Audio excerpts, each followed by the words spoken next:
Sesaat lagi Anda akan menyaksikan CNN Indonesia Newsroom in association with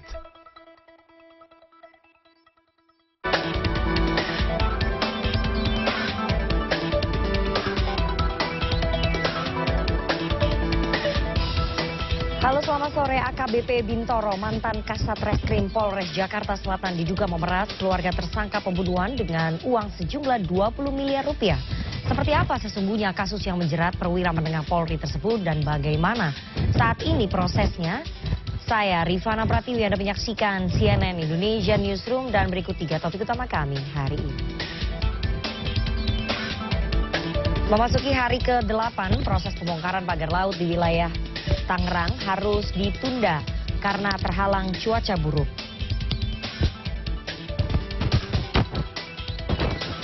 Banjir di kawasan Kapuk Muara masih belum surut sejak malam hari hingga Rabu siang. Genangan air mencapai 50 cm.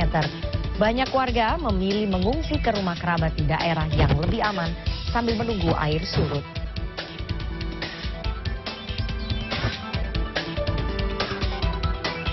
Hujan sepanjang hari tak menyurutkan umat Buddha beribadah di Vihara Dharma Bhakti Glodok.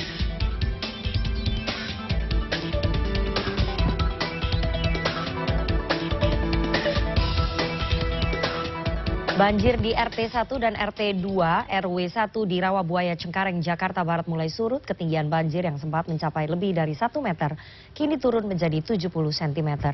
Akses jalan Dharma Wanita 1 Rawabuaya Cengkareng, Jakarta Barat masih belum bisa dilalui kendaraan pada Rabu sore. Akses jalan menuju ke wilayah RT 1 dan RT 2 RW 1 masih terendam banjir dengan ketinggian mulai dari 25 cm sampai 70 cm. Namun banjir di kawasan ini sudah mulai surut karena tidak turun hujan sejak pagi tadi.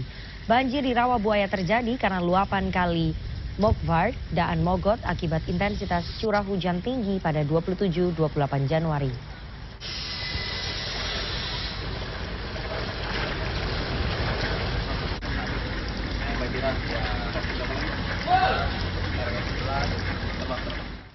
Beberapa wilayah di Jakarta tergenang banjir dampak dari turunnya hujan selama beberapa hari belakangan.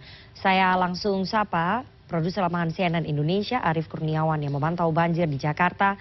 Selamat sore Arief, bagaimana kondisi banjir di sana? Apakah sudah mulai surut?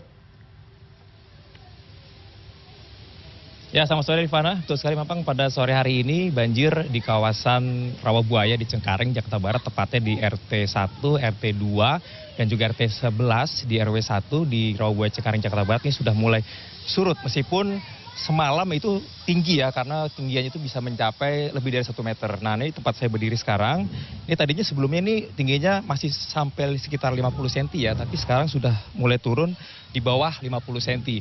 Dan memang ini banjir terjadi menurut informasi warga itu adalah karena luapan dari Kali Mokevard, yaitu kali penghubung antara Kali Angke dan juga Kali Cisadane yang di sepanjang Jalan Daan Mogot. Dan tadi sepanjang saya melintasi Jalan Raya Daan Mogot itu memang sudah tidak terjadi lagi luapan kali, jadi Jalan Raya Daan Mogot itu sudah bisa dilalui oleh kendaraan meskipun masih ada sisa-sisa genangan. Dan ini di RT 1, RT 2, dan RT 11 di RW 1 Rawabuaya Cengkareng, Jakarta Barat ini adalah yang paling terdampak oleh luapan Kali Mokevard. Dan ini warga dari yang kami pantau di sini memang mayoritas tidak ada yang mengungsi, mereka masih terus bertahan di rumah mereka karena menurut warga banjir pada saat menjelang Imlek dan setelah hari Imlek itu bagi mereka itu sudah biasa. Dan memang untuk akses jalan-jalan Dharma Wanita 1 ini belum bisa dilalui oleh kendaraan karena memang untuk makin ke sana tuh makin landai ya. Jadi meskipun pakai sepeda motor itu knalpot rata-rata motor metik itu pasti masuk air, jadi tidak bisa untuk dilalui. Bahkan untuk roda 4 itu juga tidak bisa. Hanya kendaraan yang sedikit besar seperti truk-truk engkel itu yang masih bisa melewati akses jalan Dharma Wanita 1 ini. Dan memang dari informasi warga juga dari pihak Dinas Sumber Daya Air itu sudah mengerahkan 2 buah pompa. Nah, pompa itu diletakkan di jembatan baru yang berbatasan tepat di pinggir Kali Mokevard. Dan itu 2 pompa terus berfungsi. Dan ini efeknya sudah terasa ya, karena ini di tempat saya berdiri tadi ini seharusnya masih sekitar 60 cm atau 50 cm. Tapi sekarang ini sudah turun. Ini saya pakai sepatu boots, ini sekitar 35 cm lah. Ini udah turunnya lumayan banget nih, lumayan drastis. Nah, kalau tidak ada hujan pada hari ini, kemungkinan nanti malam sekitar pukul 21 atau pukul 22 itu insya Allah ini bisa kering. Karena memang warga di sini sudah terbiasa, jadi ya buat mereka banjir seperti ini sudah menjadi tradisi pada saat perayaan Hari Raya Imlek. Jadi kita berdoa saja semoga malam hari ini dan juga besok tidak hujan sehingga semua banjir di Jakarta bisa surut. Rifana.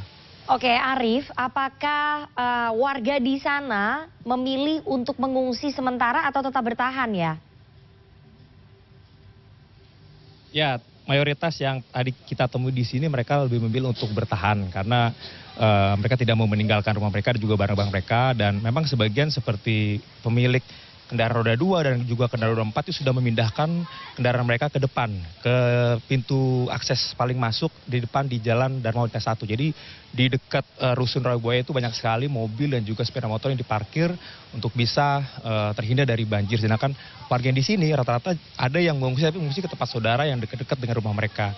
Nah, ada juga di sini sejumlah musola yang memang difungsikan sebagai tempat penampungan sementara, tapi masalahnya musolanya juga tergenang air. Jadi ya intinya kebanjiran juga, tapi kebanyakan warga di sini tidak ada yang mengungsi, jadi mereka memilih tetap bertahan karena mereka optimis malam hari ini cuaca baik dan bisa surut, jadi bisa kembali seperti sedia kala. Rifana.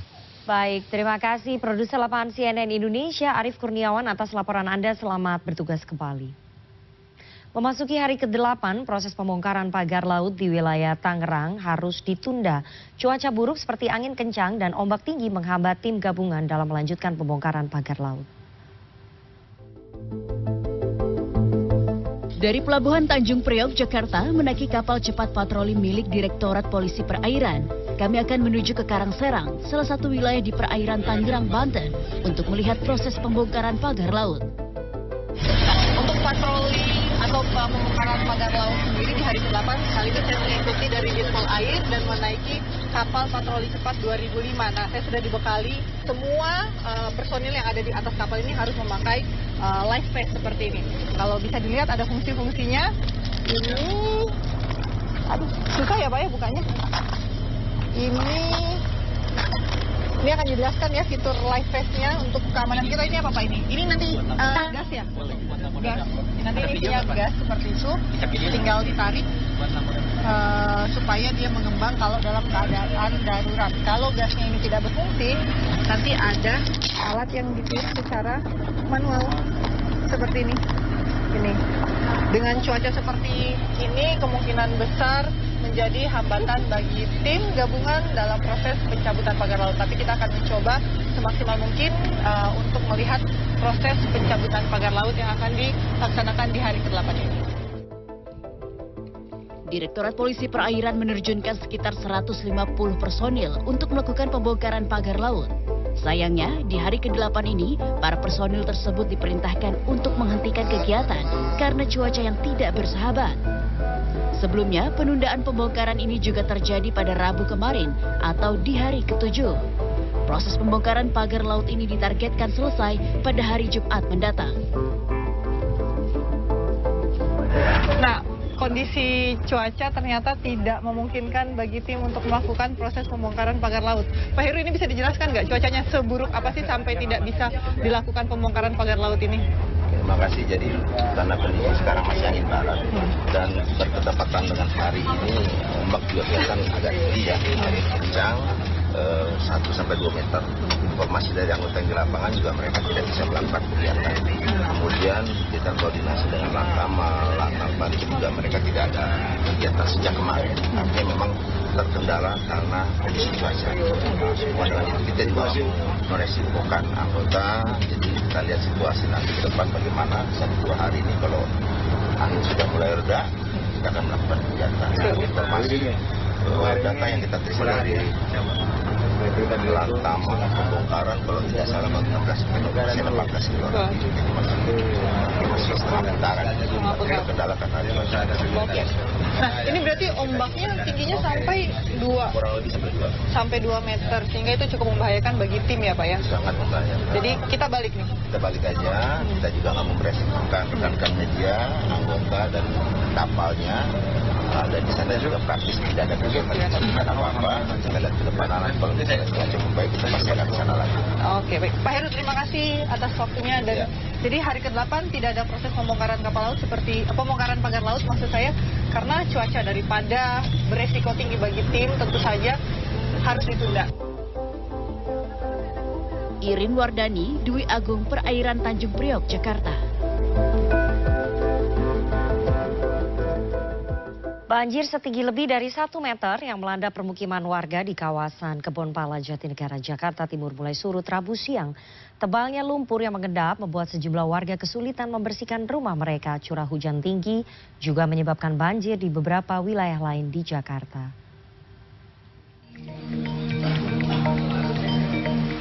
Warga di kawasan Kebonpala, Jatinegara, Jakarta Timur mulai membersihkan rumah mereka usai banjir setinggi 1 meter pada Rabu dini hari. Dengan alat seadanya, warga berupaya membersihkan sampah serta lumpur yang mengendap di jalan permukiman hingga di dalam rumah. Sebelumnya banjir datang sekira pukul 11 Selasa malam saat warga tengah tertidur.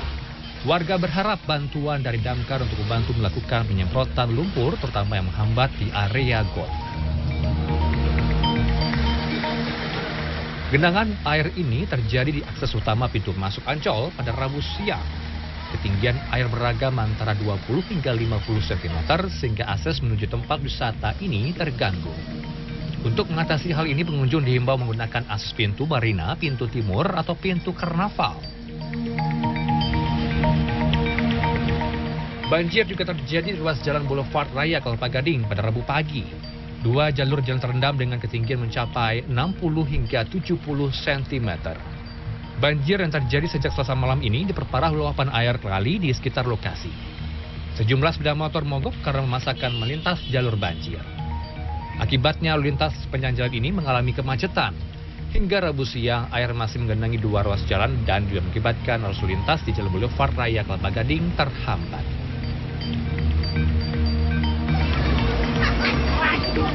Banjir di kawasan Kapuk Muara masih belum surut sejak malam hari hingga Rabu siang. Genangan air mencapai 50 cm. Untuk beraktivitas, sebagian warga menggunakan perahu karet, sementara yang lainnya berjalan kaki menerobos genangan sambil membawa barang-barang. Banyak warga memilih mengungsi ke rumah kerabat di daerah yang lebih aman sambil menunggu air surut. Banjir ini terjadi setelah hujan deras sejak Selasa malam yang membuat kali Cagak meluap dan merendam permukiman. Tim Liputan CNN Indonesia.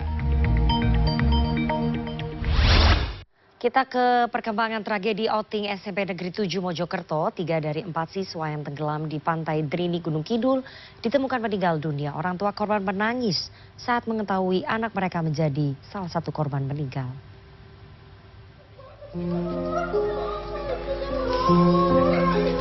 Istiqomah tak bisa menahan tangis saat datang ke kantor Dinas Pendidikan dan Kebudayaan Kota Mojokerto, Jawa Timur pada Selasa siang.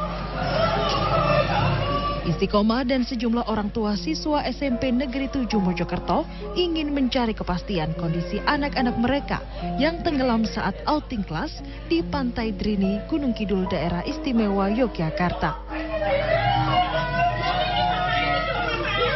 Malvein Yusuf Ad-Duha, anak Istiqomah yang ternyata menjadi salah satu korban tewas. Prosesi pemakaman langsung disiapkan di rumah duka di Kelurahan Kedundung, Kecamatan Magersari sambil menunggu kedatangan jenazah anaknya. Istiqomah dan suaminya mengaku sempat tak mengizinkan Malvein berangkat mengikuti outing kelas lantaran kondisi cuaca yang tak menentu. Sempat dilarang, cuman ada kakak saya yang tetap izin untuk membayari dia. Membiayai dia ikut. Sebenarnya saya tidak mengizinkan. Tidak mengizinkan untuk ikut. Belasan siswa SMP Negeri 7 Mojokerto yang mengikuti outing kelas tenggelam di perairan Pantai Drini, Gunung Kidul, Daerah Istimewa Yogyakarta pada Selasa pagi. 9 orang berhasil diselamatkan, 3 orang tewas, dan 1 masih dalam pencarian. Tim Liputan CNN Indonesia.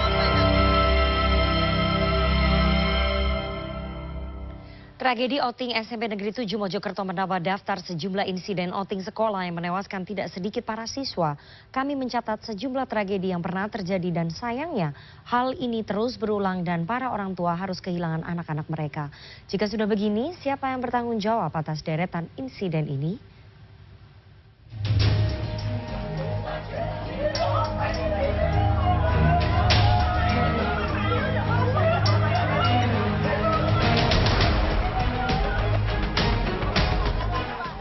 Satu persatu, 3 dari 4 siswa SMP Negeri 7 Mojokerto yang tenggelam di pantai Trini, Gunung Kidul, Yogyakarta ditemukan pada Selasa pukul 10:30 siang. 3 siswa yang ditemukan dalam kondisi meninggal, 1 siswa lain hingga saat ini masih dalam proses pencarian. Ketiga korban seluruhnya siswa kelas 7 di SMP Negeri 7 Mojokerto. Itu 3 siswa yang mengalami tenggelam di pantai Trini sudah berhasil kami angkat dan sekarang proses menuju Rumah Sakit Sambasari untuk identifikasi. Dan sekarang personel kami masih fokus pencarian yang diduga masih ada 1 yang belum kita ketemukan. Para orang tua yang mengetahui berita tentang tragedi outing sekolah anak-anak mereka langsung mendatangi sekolah dan kantor Dinas Pendidikan dan Kebudayaan Kota Mojokerto. Mereka menangis mengetahui insiden yang dialami anak-anak mereka. Merespons insiden ini, penjabat Wali Kota Mojokerto Ali Kuncoro langsung menghentikan sementara seluruh program outing sekolah di wilayah Mojokerto.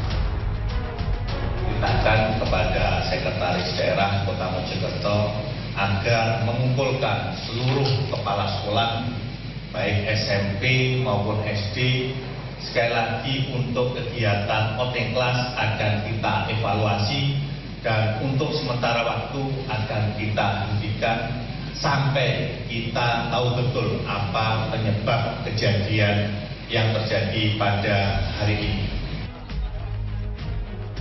Tragedi outing SMP Negeri 7 Mojokerto menambah daftar panjang tragedi aktivitas siswa di luar sekolah yang menimbulkan korban meninggal dan luka-luka yang tidak sedikit.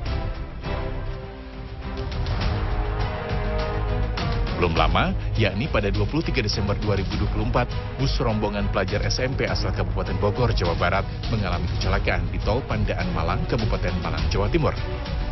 Insiden ini menewaskan 4 orang, yakni sopir, kernet bus, dan 2 guru pendamping. Kecelakaan diakibatkan sebuah truk pakan ternak mundur karena tidak kuat menanjak.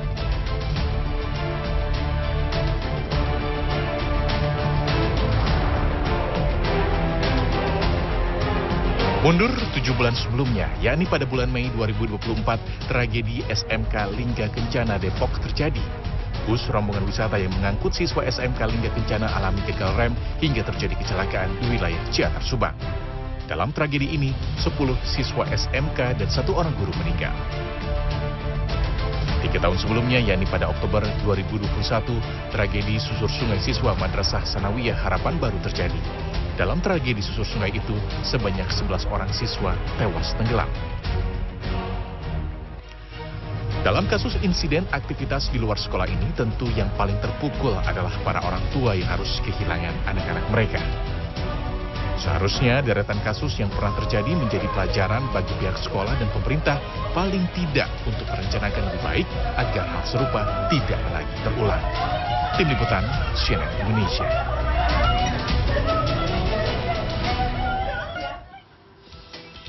Pasca amblasnya kembali jalur kereta api Semarang-Surabaya, proses percepatan perbaikan rel terus dikebut. Informasi selengkapnya usai jeda.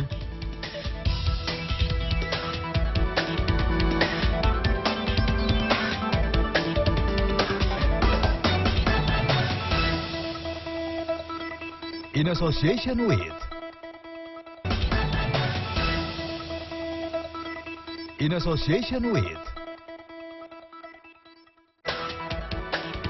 Anda masih bersama kami di CNN Indonesia Newsroom. 1 desa di Kabupaten Lamongan, Jawa Timur diserang penyakit cikungunya. Akibatnya puluhan warga mengeluh mengalami panas badan, persendian nyeri hingga kaki bengkak. Untuk mengantisipasi penularan virus, pemerintah desa melakukan fogging ke permukiman. Virus cikungunya yang menyebar melalui gigitan nyamuk Aedes aegypti pada 2 pekan terakhir menyerang Dusun Gambuhan Lor, Desa Gambuhan, Kecamatan Kalitengah, Kabupaten Lamongan, Jawa Timur. Pemerintah Desa Gambuhan mencatat setidaknya ada 50 warga terjangkit chikungunya. Gigitan nyamuk chikungunya mengakibatkan badan panas, nyeri sendi, dan kaki bengkak hingga susah berjalan. Warga yang mengalami gejala bisa berobat ke bidan dan puskesmas. Mengantisipasi penyebaran virus, pemerintah desa menggelar fogging ke permukiman warga. Karena warga kami banyak yang terjangkit virus atau chikungunya. Ada berapa orang Pak yang terjangkit saat ini? Ya kisaran 40 sampai 50. Itu satu desa ini Pak ya? Iya. Kalau demam kayak nggak ada, cuma panas-panas. Panas gitu kan. Terus dibawa kemana Pak? Gejalanya itu? Mas. Masuk puskesmas ya? Ada ke dokter, mas. Kira-kira berapa orang Pak? Nggak tahu ini banyak. Banyak Pak ya? Hampir tiap rumah. Hampir rumah kena.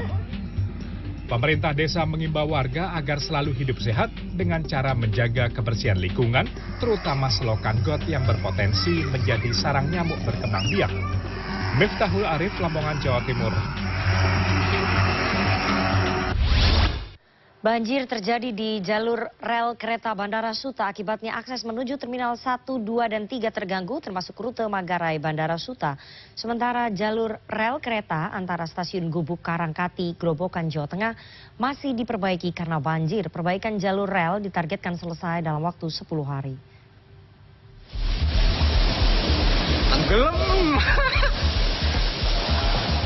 Inilah video amatir yang memperlihatkan banjir yang mencapai 60 cm yang merendam kawasan Bandara Soekarno-Hatta di terowongan ACS Pajang, Kecamatan Benda, Kota Tangerang, Banten.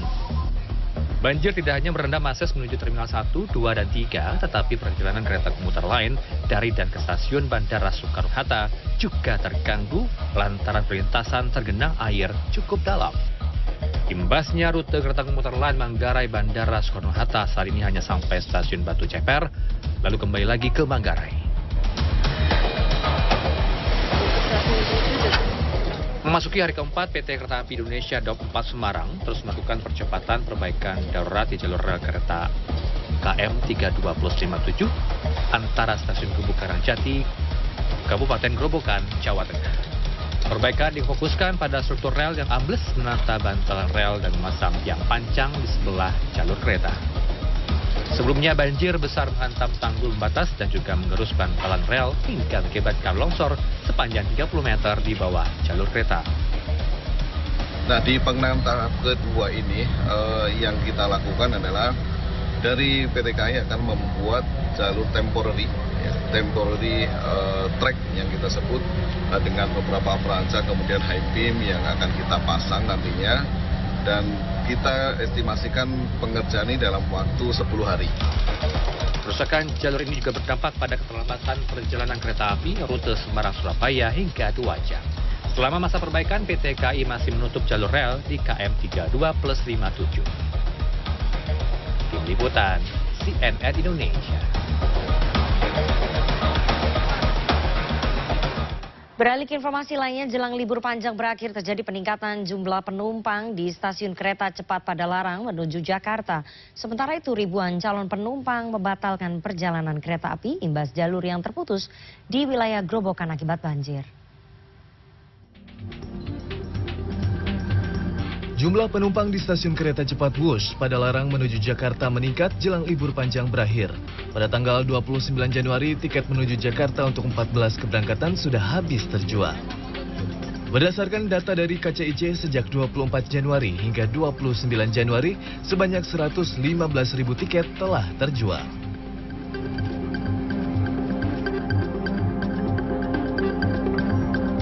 Memasuki hari ketiga amblasnya rel kereta api di kilometer 32+5/7 Desa Papanrejo, Kecamatan Gubuk, Grobogan, Jawa Tengah, perbaikan terus dikebut oleh PT KAI Daup 4 Semarang guna memperlancar perjalanan kereta api jurusan Semarang-Surabaya.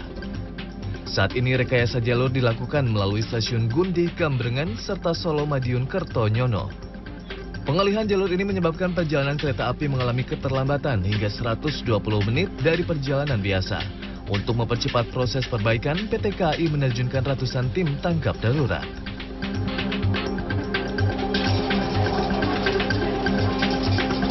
Sementara itu, akibat terputusnya jalur kereta api di Grobogan, lebih dari 4.000 calon penumpang melakukan pembatalan perjalanan dengan mengembalikan tiket kereta api.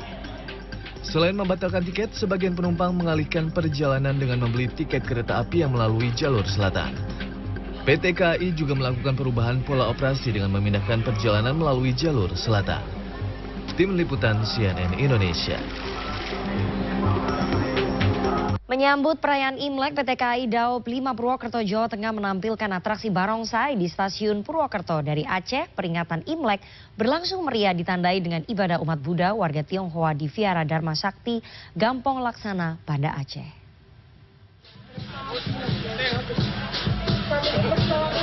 Atraksi barongsai digelar di halaman stasiun Purwokerto pada Rabu siang. Para pemain barongsai menampilkan atraksi yang mengundang antusiasme penumpang dan warga sekitar. Halaman stasiun pun dipadati penonton yang ingin menyaksikan pertunjukan ini. Selain menyuguhkan gerakan atraktif, penonton juga diajak berinteraksi dengan barongsai, seperti memberikan angpau sebagai bagian dari tradisi Imlek. Selain atraksi barongsai, PT KAI Daop 5 Purwokerto juga membagikan bingkisan khusus kepada beberapa penumpang sebagai bagian dari perayaan Imlek. Kepadatan penumpang terlihat di stasiun Purwokerto selama libur panjang Imlek. Kenaikan jumlah penumpang mencapai 30%. Untuk memenuhi permintaan penumpang, KAI Daop 5 Purwokerto telah menambah 2 kereta api tambahan.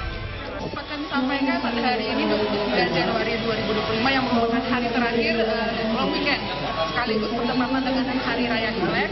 Hari ini masih terjadi peningkatan untuk keberangkatan, di mana hari ini kami memprediksi keberangkatan sekitar 6.000 pelanggan dari stasiun Purwokerto, dan untuk kedatangannya kami menerima sebanyak 4.000 dibandingkan dengan hari-hari biasa di mana kami biasanya memberangkatkan sekitar 4.000 penumpang dari stasiun Purwokerto. Hari ini ada peningkatan sekitar 30% dibandingkan hari biasanya. Peringatan Imlek di Aceh berlangsung meriah, ditandai dengan ibadah warga Tionghoa di Vihara Dharma Bakti, Gampong Laksana, Banda Aceh Selasa malam.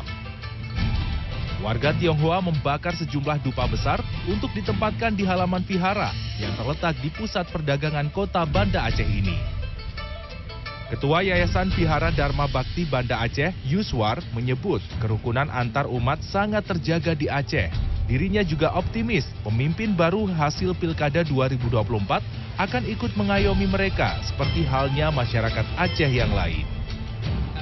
Kami kemarin ini sembahyang untuk mengucapkan syukur dan terima kasih kepada Tuhan. Ya, bahwasanya dalam tahun 2024 yang sudah ini kita sudah diberi rezeki, ya, kesejahteraan, keamanan, kesehatan dan sebagainya. Jadi kita ucapkan terima kasih. Di sisi lain, prosesi peribadatan Imlek turut menarik minat sejumlah masyarakat lainnya. Mereka hadir ke Vihara Dharma Bakti untuk menyaksikan langsung momentum Tahun Baru Imlek 2576 Kongzili atau 2025 Masehi. Tim Liputan CNN Indonesia. Kelenteng Sampokong di Semarang, Jawa Tengah dibanjiri pengunjung dari luar Semarang. Informasi selengkapnya usai jeda.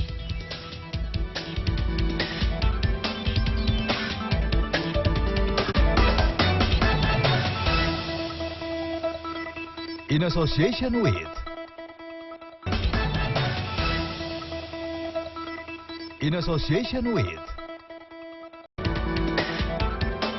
Lebih dari 100 hari menjalankan pemerintahan, Prabowo Gibran didukung ratusan orang yang bertugas sebagai menteri, wakil menteri, kepala lembaga, serta utusan khusus. Apakah ratusan pembantu presiden ini membantu tugas presiden atau justru membebani negara? Berikut ulasannya untuk Anda. Tanpa terasa, pemerintahan Prabowo Gibran sudah masuk 100 hari masa pemerintahannya. Prabowo sudah memilih ratusan nama orang yang bertugas sebagai menteri, wakil menteri, kepala lembaga, dan juga utusan khusus di hari yang sama saat dirinya dilantik sebagai kepala negara.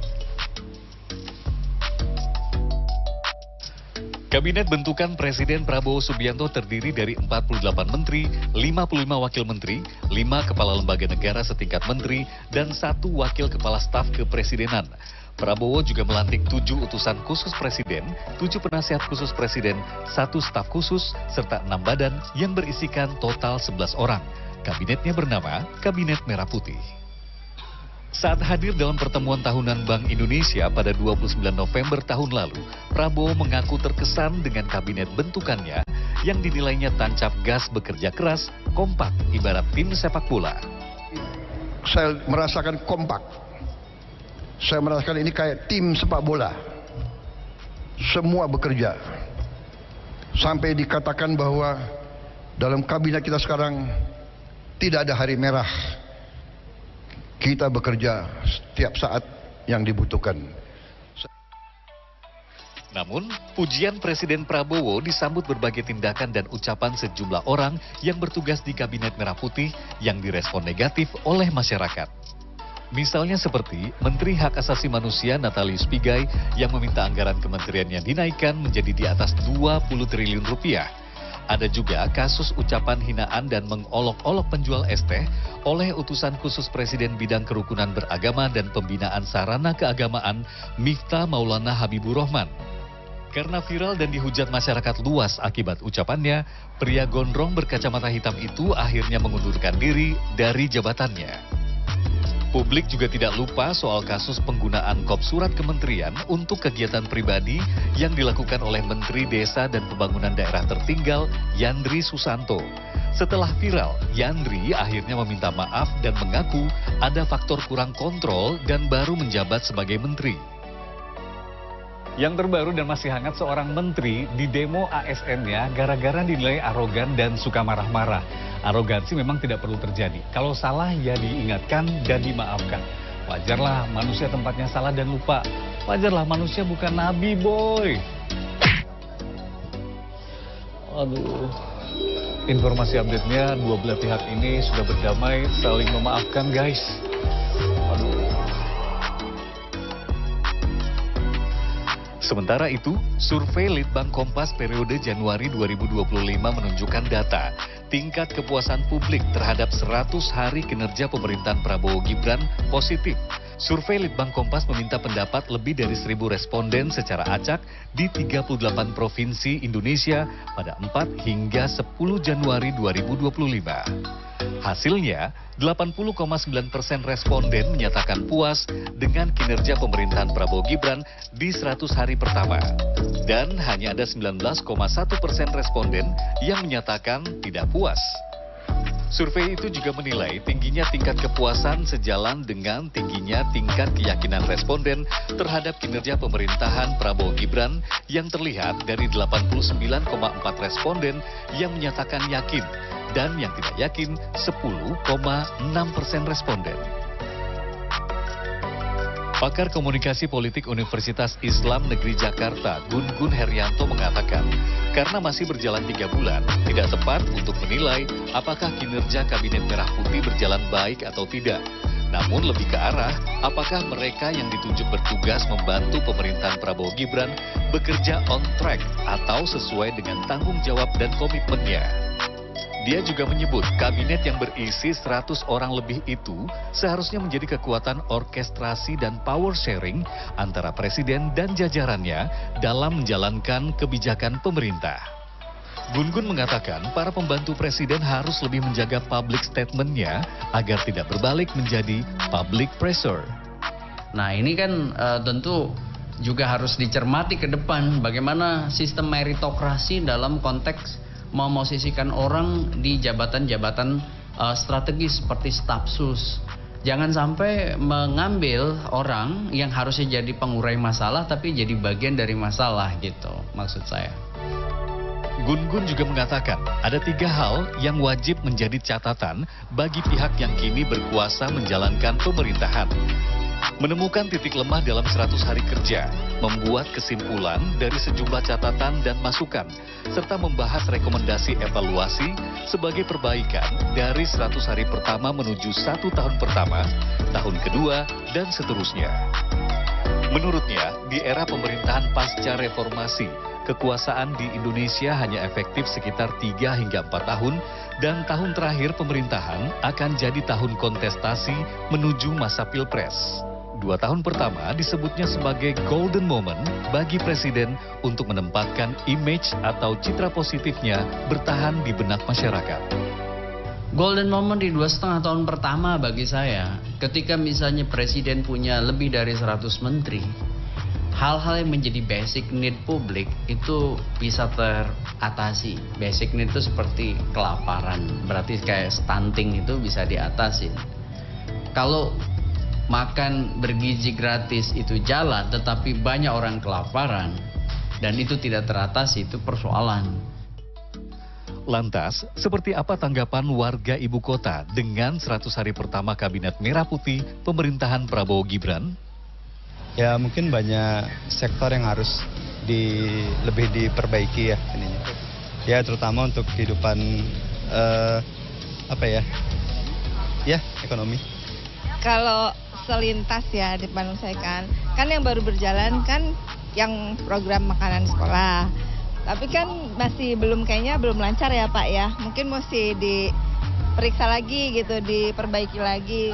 Lumayan mungkin ya sedikit mulai ada perubahan gitu. Tapi aku belum merasa signifikan karena mungkin baru masih 100 hari sih.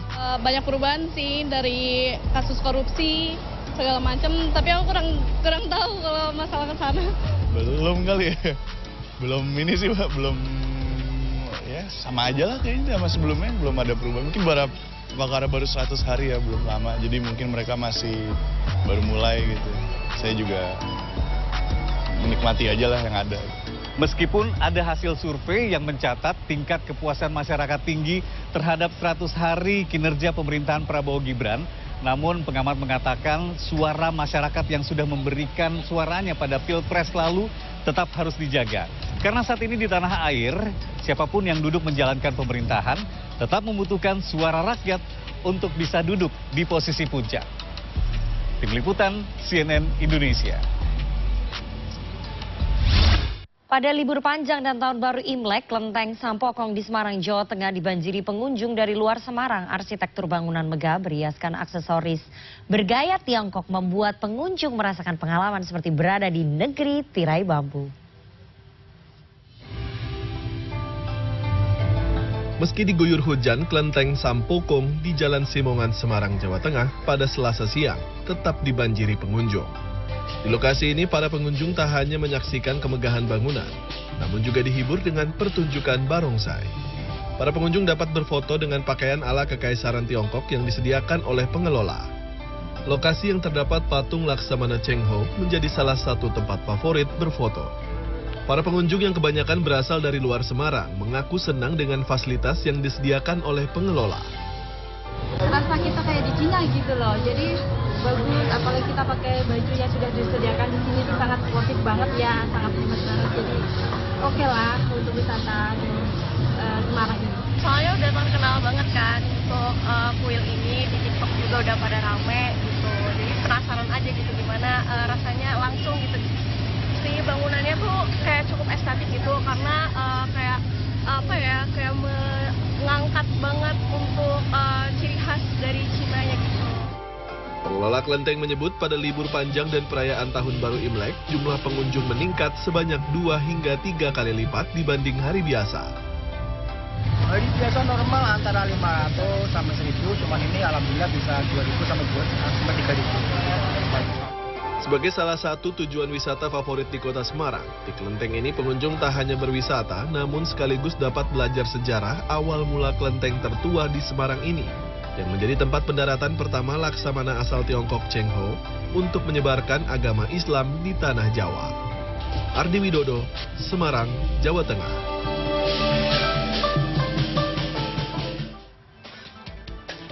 Hujan sepanjang hari tak menyurutkan umat Buddha beribadah di Vihara Dharma Bakti Glodok, selengkapnya usai jeda.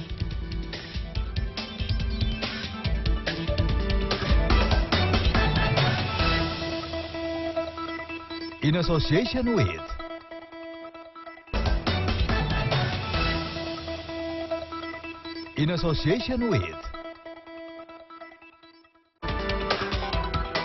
Hujan sepanjang hari tak menyurutkan umat Buddha beribadah di Vihara Dharma Bakti Glodok, Jakarta Barat 29 Januari ini. Meski pengunjung tidak seramai Imlek sebelumnya, ibadah di vihara ini tetap berjalan hikmat.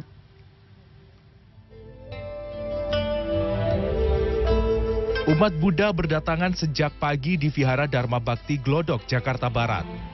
Tahun baru Imlek 2576 kali ini, suasana kelenteng tampak cukup lengang. Hujan yang mengguyur Jakarta sejak malam pergantian tahun baru Imlek menjadi salah satu faktor. Namun demikian, bagi umat Buddha, hujan saat Imlek dipercaya sebagai berkah. Harapan menyongsong tahun yang lebih baik pun dilontarkan Charles, salah satu pengunjung vihara. Ini ya pasti semoga semua sukses ya. Anak-anak tambah pintar, baik, keluarga sehat, makmur, sentosa, semua keluarga, papa mama ya, papa mama mertua juga semua keluarga di mana aja lebih sukses, lebih sehat di tahun ini. Begitu. Dan jangan lupa untuk Indonesia lebih baik ya, terutama Jakarta supaya nggak banjir. Ya gitu. Selain beribadah, ada yang menjalani tradisi melepas burung atau yang disebut Fang Sheng. Masyarakat Tionghoa percaya tradisi Fang Sheng dapat membuang sial dan memberi umur panjang.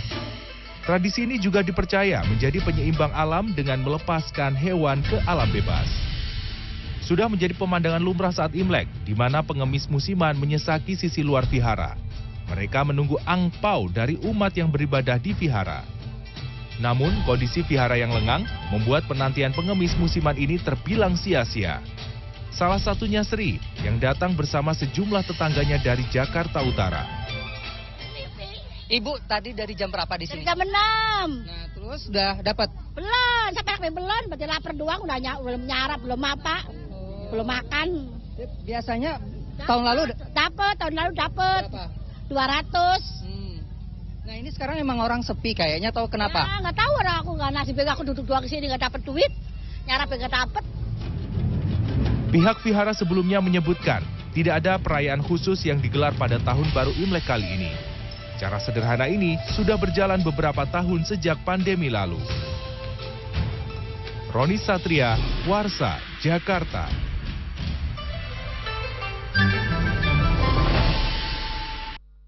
Kemeriahan perayaan Imlek dirayakan di berbagai wilayah di tanah air. Saya langsung sapa Ghea Clarissa di Surabaya dan Diego Basro di Jakarta. Selamat sore kawan-kawan. Saya ke Ghea terlebih dahulu. Bagaimana suasana tahun baru Imlek di Surabaya, Ghea?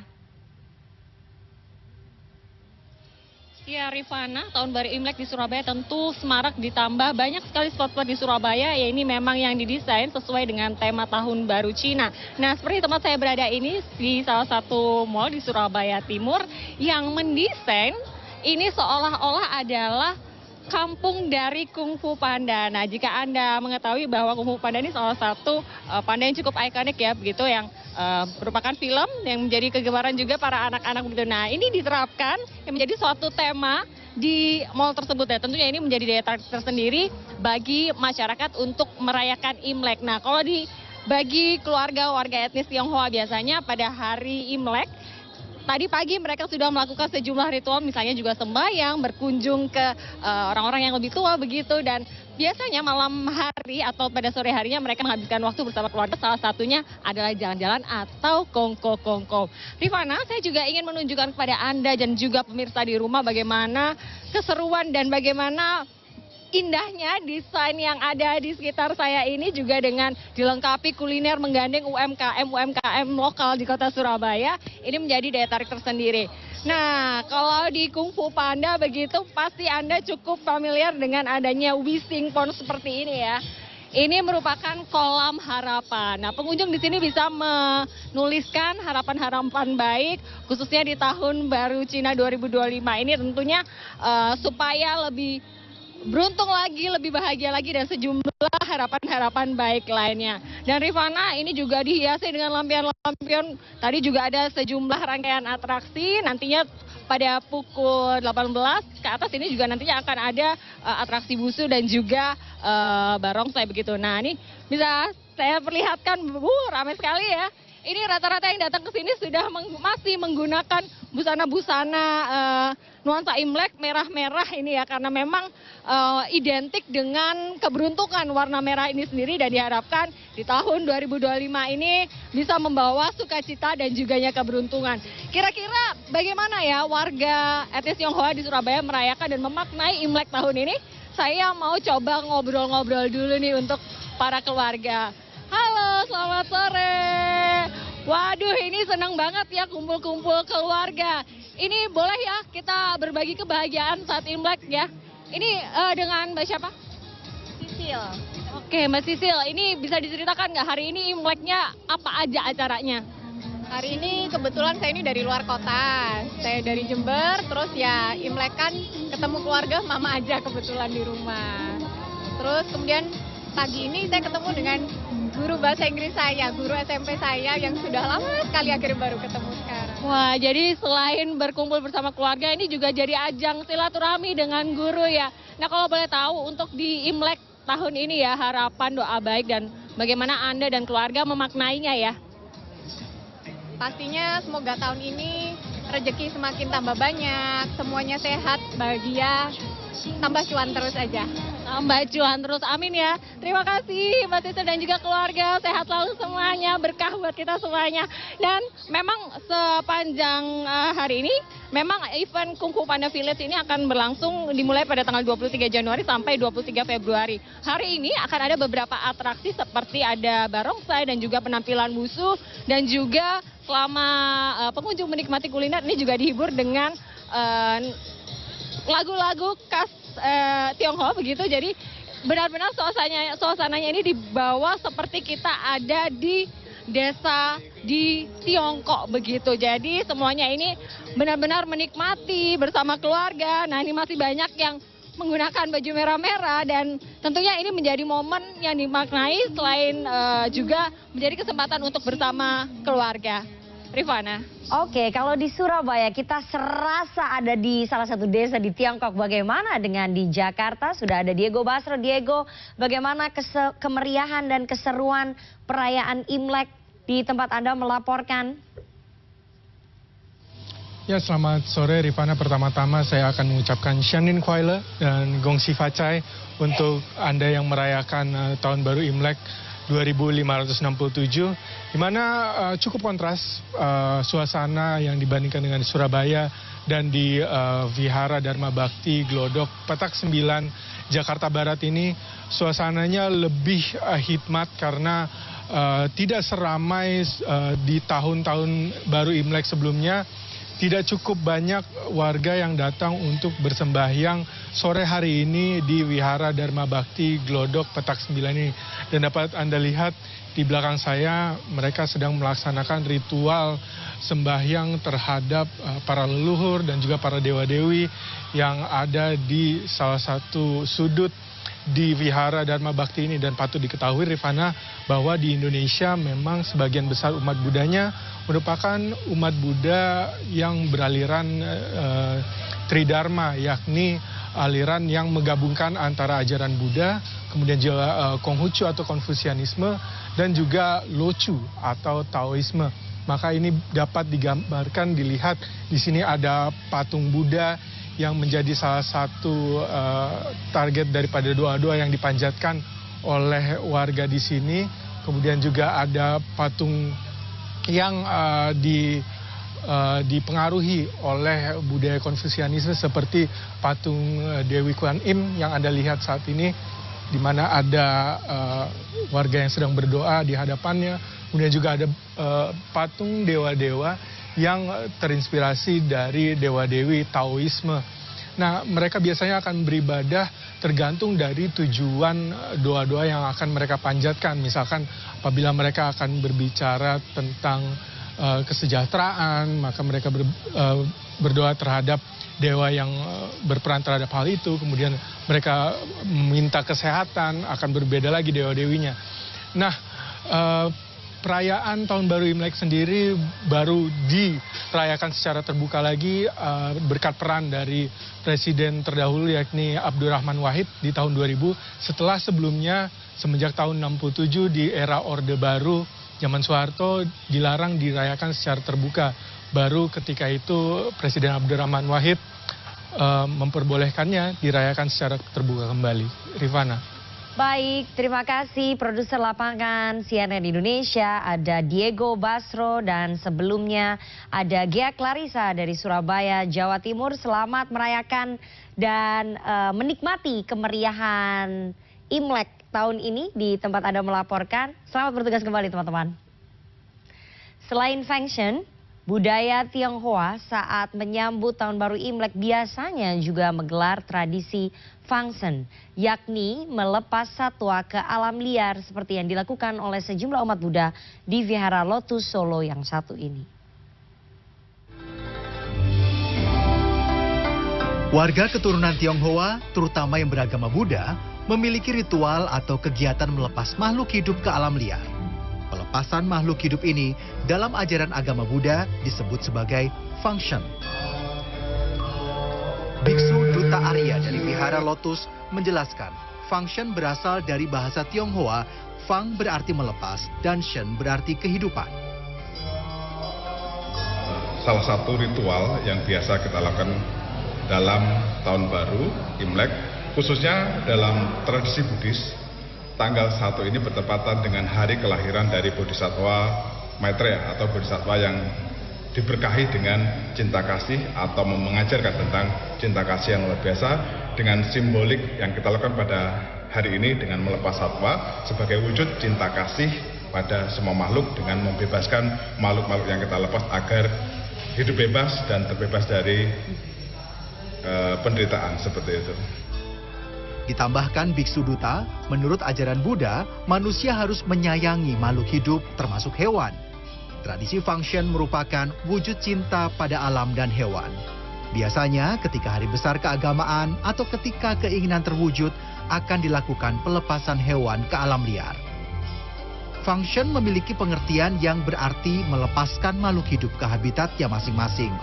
Tujuannya agar hewan-hewan itu dapat merasakan kembali kehidupan alam bebas dan bahagia karena tidak dikurung. Selain itu, juga untuk memberikan kesempatan untuk terus hidup kepada makhluk lain. Sebelum hewan-hewan dilepas liarkan, terlebih dahulu umat diwajibkan menjalani prosesi doa yang dipimpin oleh seorang biksu. Selanjutnya, biksu membacakan nama-nama umat yang melepaskan hewan-hewan dan selanjutnya hewan dilepaskan. Ada makna yang tersirat di balik ritual melepas makhluk hidup ini. Ritual yang digelar dengan melepaskan hewan hidup ke alam ini dipercaya memiliki pengaruh bagi kehidupan dan keberuntungan. Biasanya warga keturunan Tionghoa melepaskan hewan penyu, kura-kura, ikan atau burung, dan di Vihara Lotus kali ini sejumlah satwa yang dilepaskan antara lain burung. Sri Hartono, Solo, Jawa Tengah. Dan CNN Indonesia Newsroom masih akan kembali bersama rekan saya Bram Herlambang, saya Rifana Pratiwi pamit, selamat sore, sampai jumpa dan gongsi facai.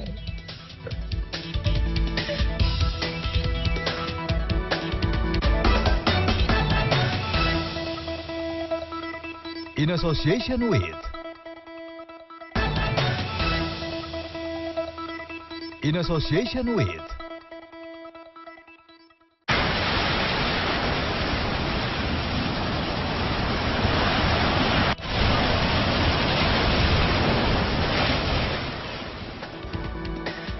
Banjirop di Pantai Eretan Kulon, Kecamatan Kandang Haur, Kabupaten Indramayu, Jawa Barat kembali menggenangi pemukiman warga. Tembok menahan ombak yang jebol merusak sejumlah rumah warga. Dan selain informasi tadi, kami akan hadirkan informasi lainnya dari tanah air dan juga mancanegara. Kali ini bersama saya Bram Herlambang, Anda kembali menyaksikan CNN Indonesia Newsroom.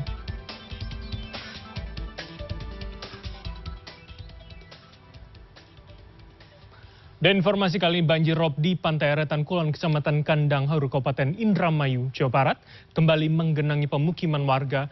Tembok menahan ombak yang jebol merusak sejumlah rumah warga.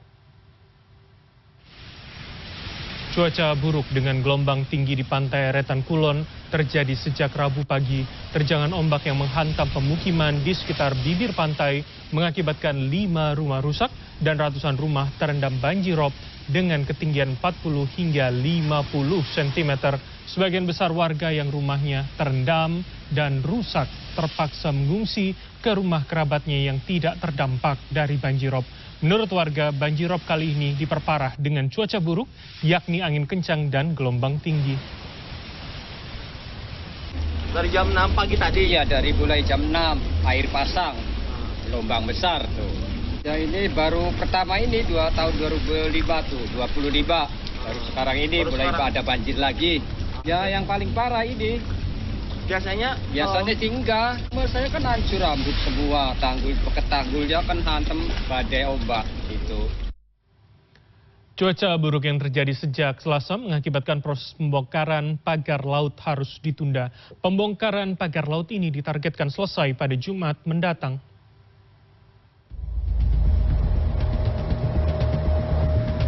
Angin kencang dan ombak yang tinggi menjadi penghambat utama bagi tim gabungan saat melakukan proses pembongkaran pagar laut. Di hari ke-8, tim gabungan yang terdiri dari TNI AL, Bakamla, KKP, Ditpol Air menghentikan proses pembongkaran pagar laut yang dinilai terlalu beresiko untuk dilanjutkan di tengah cuaca yang tidak bersahabat. Dengan penundaan ini, berdampak pada target penyelesaian pembongkaran yang direncanakan selesai dalam waktu 10 hari terhitung sejak Rabu 22 Januari lalu. Kita akan berkoordinasi dengan Lantamal karena beliau sebagai penjuru, praktis dari 10 hari kerja yang direncanakan pasti akan ada kemunduran. Nanti teknisnya seperti apa kita akan putuskan setelah mendapat koordinasi dari beliau di sana. Seperti hari ini, kita juga tidak ada kegiatan sama sekali, anggota kita tarik, kapal kita tarik, di sana kosong. Selain cuaca yang tidak bersahabat, sehingga bisa berdampak pada molornya waktu penyelesaian pembongkaran pagar laut, masalah lainnya adalah logistik dan bahan bakar bagi para nelayan. Meski demikian, nelayan yang turut membongkar pagar laut menyatakan selain mengumpulkan dana secara swadaya, mereka juga mendapat bantuan logistik dan bahan bakar dari tim gabungan. Selain itu, limbah pagar bambu pun bisa dimanfaatkan para nelayan. Alhamdulillah, walaupun kegiatan kami ini sukarela, untuk logistik terdukung. Dan alhamdulillah dari kegiatan ini, limbah pagar bambu ini bisa dimanfaatkan seperti untuk pagar rumah, untuk peladaran menjemur ikan asin, dan sebagainya. Sekali lagi, kami ucapkan terima kasih kepada pemerintah. Kami nelayan menyambut gembira. Sejauh ini sudah sekitar 18 km pagar bambu yang berhasil dibongkar. Tim gabungan masih memiliki waktu efektif sekitar 2 hari untuk menyelesaikan sesuai rencananya. Sayangnya, di tengah cuaca buruk, target tersebut kemungkinan akan berubah. Irina Wardani, Dwi Agung, Jakarta. Kita ke informasi lainnya, mantan Kasat Reskrim Polres Jakarta Selatan AKBP Bintoro membantah melakukan pemerasan terhadap bos klinik Prodia senilai 20 miliar rupiah. Kasus pemerasan ini terungkap setelah adanya gugatan perdata ke Pengadilan Negeri Jakarta Selatan yang meminta adanya pengembalian uang dan aset yang diduga disita secara tidak sah. Kasus dugaan pemerasan yang diduga dilakukan mantan Kasat Reskrim Polres Jakarta Selatan ini pertama kali mencuat setelah adanya gugatan perdata di Pengadilan Negeri Jakarta Selatan terkait pengembalian uang dan aset yang diduga disita secara tidak sah oleh AKBP Bintoro. Mantan Kasat Reskrim Polres Jakarta Selatan itu pun bersuara atas tuduhan yang ditujukan kepadanya. Rekan-rekan sekalian, tuduhan saya menerima uang 20 miliar sangat mengada-ngada. Saya membuka diri dengan sangat transparan untuk dilakukan pengecekan terhadap percakapan handphone saya keterkaitan dengan ada tidaknya hubungan saya dengan saudara AN, karena selama ini saya tidak pernah berkomunikasi secara langsung dengan yang bersangkutan. Kasus tindakan pemerasan ini bermula dari kasus tindakan kekerasan seksual dan penyalahgunaan narkotika terhadap 2 remaja berinisial FA dan AP yang ditangani Polres Jakarta Selatan pada April 2024. Korban FA tewas diduga setelah disetubuhi dan dicekoki narkoba oleh tersangka AN dan MBH, anak bos Prodia. Sementara itu, salah satu tersangka mengaku awal kenal dengan korban berawal dari seorang teman yang berlanjut via media sosial. Saya dapat kabar dari LC sendiri, Pak. Jadi saya tidak tahu kalau bisa dihukum atau tidak, saya tidak tahu. Sebenarnya tahu yang LC, atau LC, ya setahu saya LC. Udah berapa kali? Bapak pesan di. Oh, udah. Maksudnya ini sama Ya, selama ini udah berapa kali? Udah beberapa kali, Pak. Udah berapa kali? 4 kali lebih? Ada.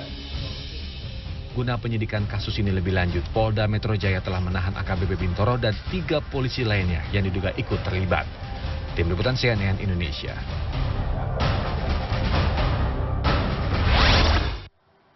Mantan Kasat Reskrim Polres Metro Jakarta Selatan AKBP Bintoro diduga melakukan pemerasan terhadap bos Prodia senilai 20 miliar rupiah. Kini yang bersangkutan dan 3 polisi lainnya menjalani penempatan khusus untuk penyelidikan lebih lanjut di Propam Polda Metro Jaya. Lalu bagaimana masyarakat dapat memantau kasus ini secara transparan dan mampu mengembalikan kepercayaan masyarakat terhadap institusi ini. Dan untuk membahasnya sudah tersambung bersama kami dari luar studio, anggota Kompolnas RI Yusuf Warshim. Assalamualaikum, selamat sore Pak Yusuf. Waalaikumsalam, selamat sore.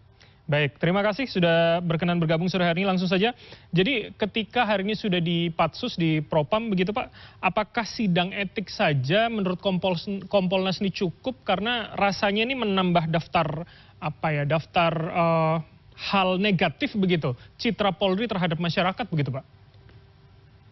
Baik, terima kasih. Jadi sejauh ini yang telah dilakukan oleh Bid Propam Polda Metro Jaya di dalam merespon adanya keluhan tersangka dalam kasus pembunuhan, dugaan pembunuhan terhadap 2 remaja, satunya sebenarnya masih anak di bawah umur, yang itu ada 2 LP-nya di Polres Jakarta Selatan yang bermula ditemukannya korban tersebut di sebuah hotel. Nah, keluhan ini pada hari Sabtu 25 Januari yang lalu itu direspon oleh Polda Metro Jaya, oleh bidang profesi dan pengamanan, sehingga selanjutnya dalam merespon adanya dugaan yang dikatakan pemerasan terhadap tersangka, kemudian Propam Paminal melakukan penempatan khusus kepada 4 orang, yang salah satunya adalah AKBP Bintoro yang sebelumnya menjabat sebagai Kasat Reskrim. Begitu juga ada mantan Kasat Reskrim lainnya dan 2 personil di Satreskrim Jakarta Selatan. Sampai sejauh ini kami telah melakukan pemantauan, berkoordinasi dengan Inspektorat Pengawasan Daerah Polda Metro Jaya. Kami mintakan informasi awal. Sejauh ini masih proses pendalaman, tapi kedua 4 oknum ini ketika dilakukan penempatan khusus, tentu ini serius. Nah, biasanya kalau ada oknum yang sudah dilakukan penindakan penempatan khusus, ini serius, diduga bisa ada pelanggaran disiplin maupun pelanggaran kode etik. Baik. Artinya sekali lagi ini serius.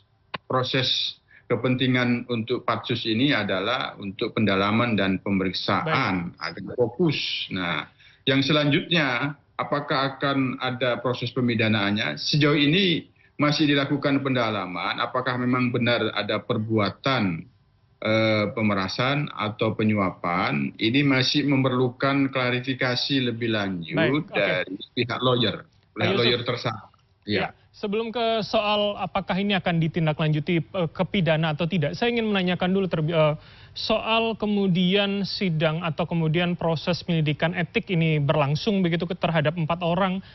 Bagaimana masyarakat ini dapat memantau secara transparan, tidak ada kecurigaan bahwa ya karena diperiksa sesama polisi begitu nanti akan tidak terbuka secara jelas. Kompolnas menjaminnya bagaimana begitu Pak Yusuf?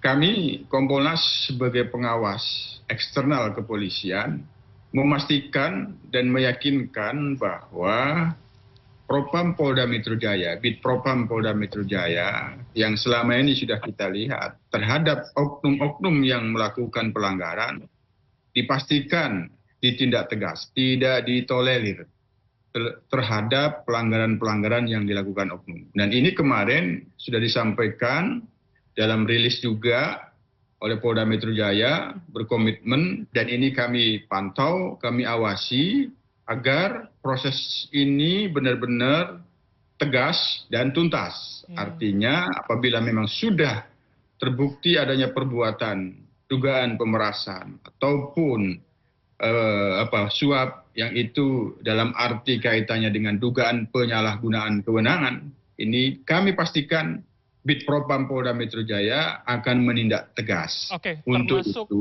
melanjutkan ya, ke pidana begitu ya, Pak Yusuf ya? Ya tentu ini kita lihat dulu bagaimana perbuatannya. Sementara ini tadi saya sudah sampaikan, berdasarkan informasi yang kami peroleh dari pengawas Polda Metro Jaya, ini masih memerlukan klarifikasi soal narasi 20M-nya itu. Nah, soal narasi 20M itu, ini masih menunggu klarifikasi dari lawyer tersangka dan terutama juga dari orang tua tersangka untuk memastikan.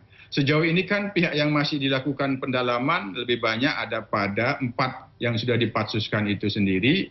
Namun juga AKBP Bintoro memberikan klarifikasi bahwa itu tidak benar. Dengan luar biasa berani, siap digeledah, siap diperiksa rekeningnya, ini luar biasa berani. Nah, tentu kita lihat nanti apakah memang tidak ada jejak-jejak yang memang itu ada dugaan pelanggaran kode etik, meskipun itu tidak sampai dikatakan berat, kategori ringan dan sedang, ada sinyal-sinyal yang diartikan oleh pihak tersangka bahwa itu meminta sesuatu, memerah sesuatu, ini kan perlu dilakukan pendalaman lebih lanjut.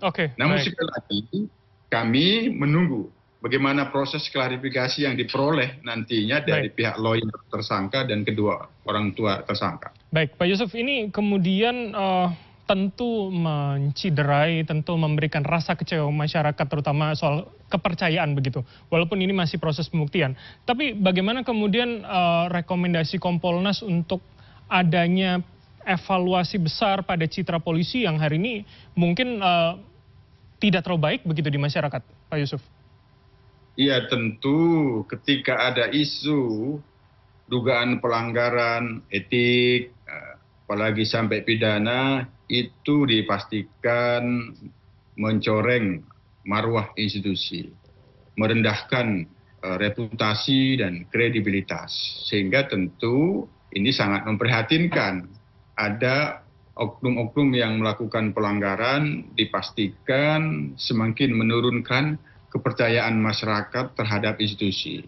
Oleh karena itu, kami kembali saja bahwa sejauh ini sudah ada komitmen konsep pembenahan secara komprehensif. Nah, diperlukan konsistensi yang sungguh-sungguh untuk memastikan bahwa dalam konteks penegakan hukum yang itu sudah jelas arahnya, berintegritas, beretika, itu sudah jelas itu konsepnya.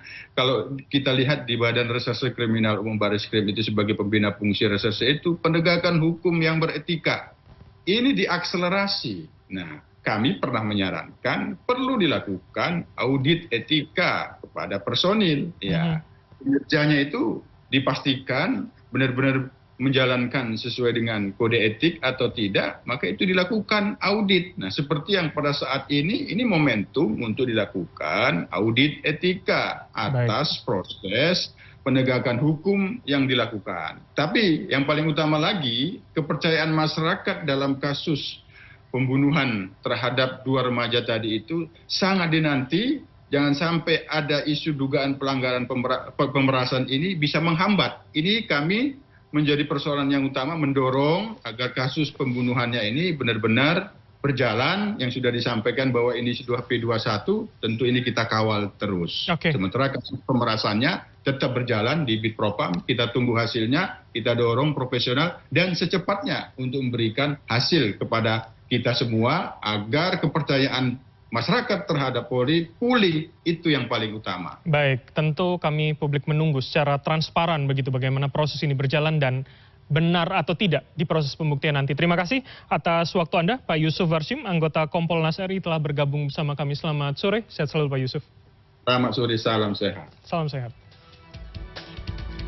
Taman Mini Indonesia Indah menghadirkan festival pecinan kuliner khas Tiongkok dengan harga terjangkau selama libur Imlek kali ini. Simak informasi selengkapnya usai jeda berikut ini.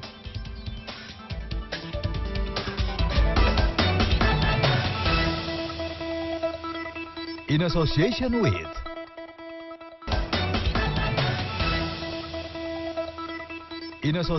with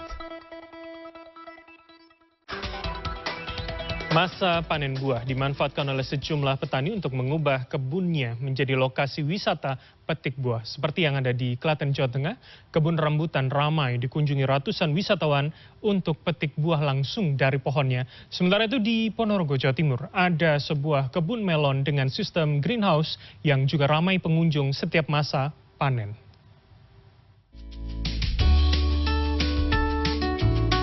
Memasuki masa panen buah rambutan, sejumlah warga Desa Kedong Jetis, Klaten, Jawa Tengah mengubah kebun menjadi lokasi wisata petik buah.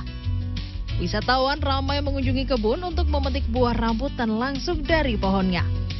Cukup membayar tiket masuk Rp5.000 per orang, selain bisa memetik buah sendiri, wisatawan juga bisa makan buah rambutan sepuasnya. Menurut salah satu wisatawan, menyantap buah rambutan yang langsung dipetik dari pohon memberikan sensasi nikmat dan seru yang berbeda. Liburan sih, kan libur kerja, sensasinya seru, bisa tuh ambil sendiri sepuasnya. Enak, manis. Dagingnya? Manis, dagingnya tebal. Mengetahui lokasi ini dari mana, Mbak? TikTok, viral TikTok. Wisatawan yang berkunjung mayoritas berasal dari wilayah Solo Raya, Yogyakarta, hingga Semarang.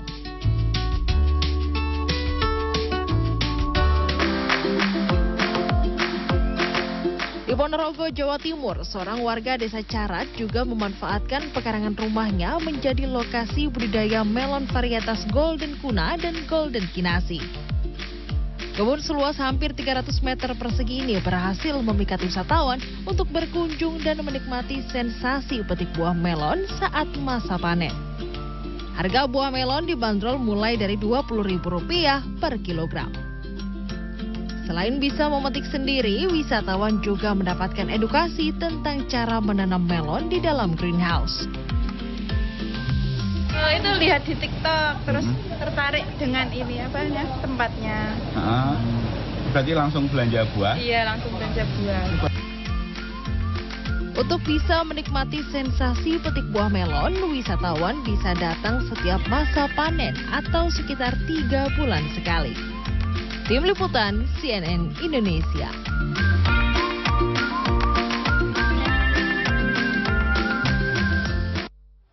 Ternyata ada banyak cara untuk bisa menikmati libur Imlek tanpa harus keluar Jakarta. Salah satunya dengan kuliner di Festival Pecinan Taman Mini Indonesia Indah. Puluhan tenan kuliner khas Tionghoa tersedia dengan harga yang relatif terjangkau. Di sini para pengunjung juga dapat menikmati kuliner dengan nuansa piknik di ruang terbuka.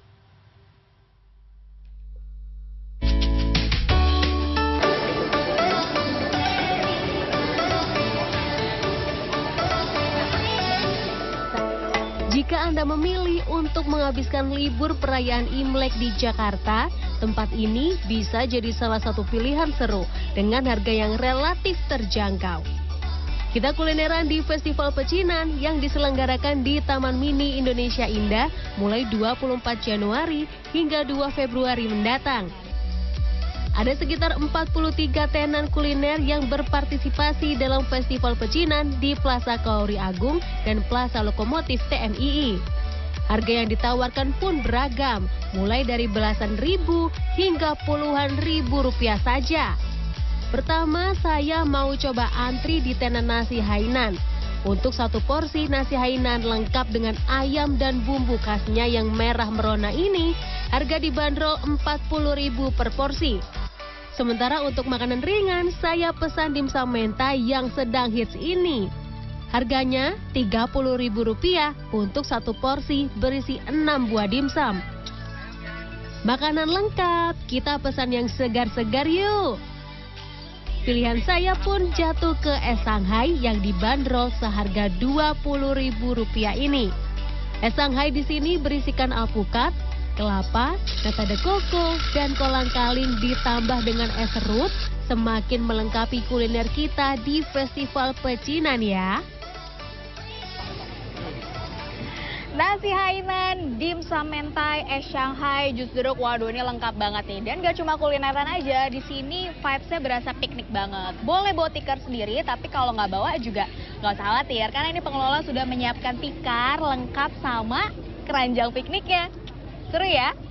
Makan-makan.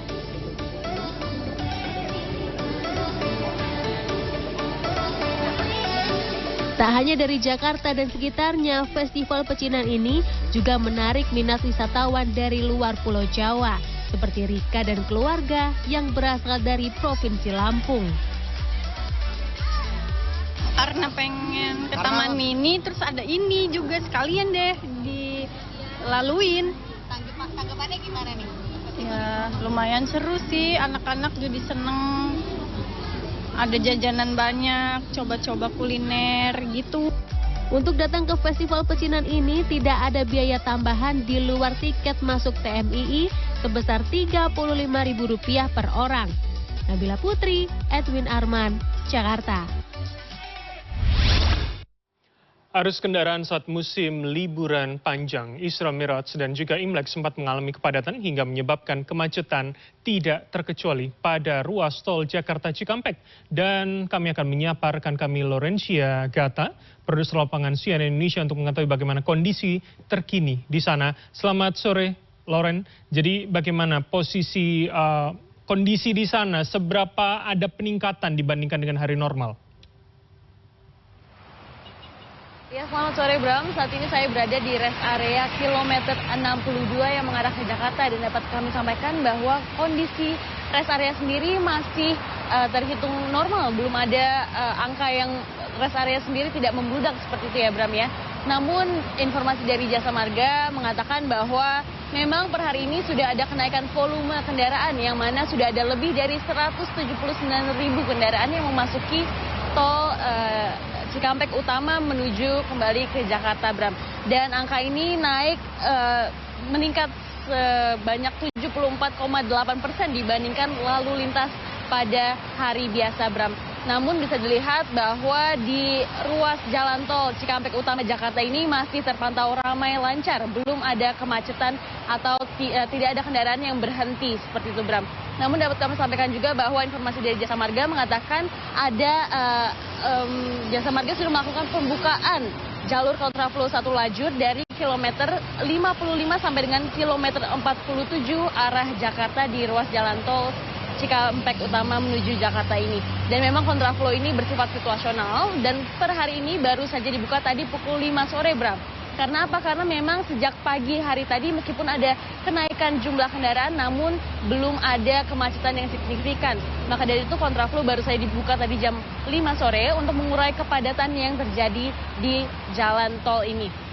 Namun sekali lagi kami sampaikan bahwa jalan tol Cikampek Utama menuju Jakarta sendiri ini masih terpantau ramai lancar, tidak ada kepadatan yang hingga kendaraan harus berhenti ataupun adanya rekayasa lalu lintas yang lainnya, Bram.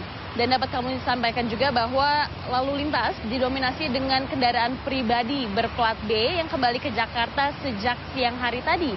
Dan dapat kami sampaikan juga bahwa Jasa Marga sendiri juga sudah menerapkan angkutan pembatasan operasional angkutan barang yang terjadi pada dini hari tadi pukul 00 hingga nanti malam pukul 24.00 di mana memang truk atau angkutan barang sumbu 3 ke atas ini dilarang melintasi ruas tol Cikampek Utama menuju Jakarta dan juga truk bawaan yang membawa hasil galian, tambang dan juga bangunan, Bram. Namun dapat kami sampaikan bahwa cuaca di Cikampek sendiri ini sudah mulai mendung sejak tadi siang dan sempat turun hujan juga, Bram. Jadi bagi pengendara yang akan berjalan jauh, akan menempuh jarak jauh dihimbau untuk memastikan kendaraan dalam keadaan prima, memastikan uang elektronik juga cukup agar tidak menyebabkan kemacetan di gerbang tol sendiri. Dan juga tentunya untuk berkendara pelan-pelan dan juga hati-hati agar bisa sampai tujuan dengan selamat, Bram. Kembali kepada Anda. Baik, itu yang terpenting ya, soal keselamatan dan kesiapan sebelum melakukan perjalanan. Terima kasih, Lorenzi Agata melaporkan langsung dari kawasan ruas tol Jakarta Cikampek. Selamat kembali bertugas dan tetap jaga keselamatan. Maskapai Air Busan terbakar di Bandara Internasional Gimhae sebelum lepas landas ke Hong Kong. Seluruh penumpang dan awak pesawat berhasil diselamatkan. Simak informasi selengkapnya usai jeda berikut ini.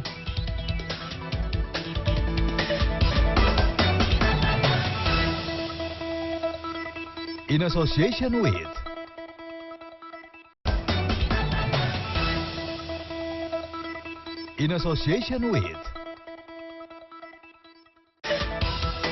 Bicara liburan memang tidak lengkap rasanya jika tidak mengunjungi semarak event yang ada di Trans Studio Cibubur.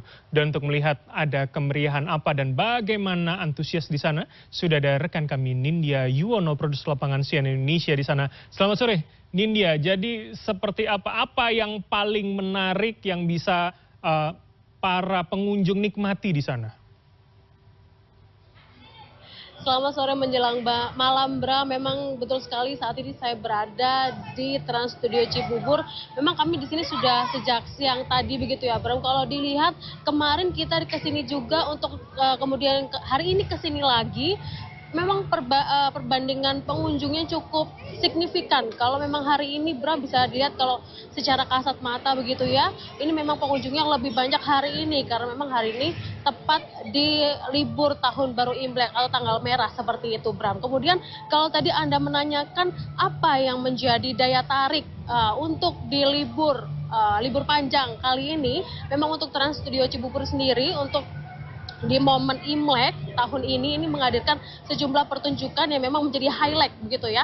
Salah satunya adalah pertunjukan api, yaitu yang bertajuk Legenda Naga Api. Kalau bisa saya gambarkan gitu ya, Bram, karena memang pertunjukannya sudah selesai begitu, karena tadi pertunjukannya sudah dimulai dari pukul 14.30 atau setengah 3 sore tadi begitu, Bram. Kalau saya bisa ceritakan untuk pertunjukannya sendiri, memang ini adalah pertunjukan api yang dimainkan oleh dancer atau para pemain profesional begitu ya, Bram. Memang untuk apinya api beneran begitu ya. Kalau memang tadi dijelaskan oleh pihak dari Trash Entertainment, kemudian untuk keamanannya sendiri memang sudah dirasa cukup aman begitu ya untuk penggunaan api, kemudian oleh dancer profesional, sehingga memang tadi cukup banyak masyarakat yang antusias untuk menonton pertunjukan Legenda Naga Api. Nah, selain itu, Bram, yang menjadi daya tarik juga ini adalah daily parade yang memang dihadirkan khusus untuk, biasanya memang setiap hari dihadirkan begitu ya, Bram, untuk menambah keramaian atau keseruan yang ada di Trans Studio Cibubur, di mana parade-parade ini menghadirkan dari karakter-karakter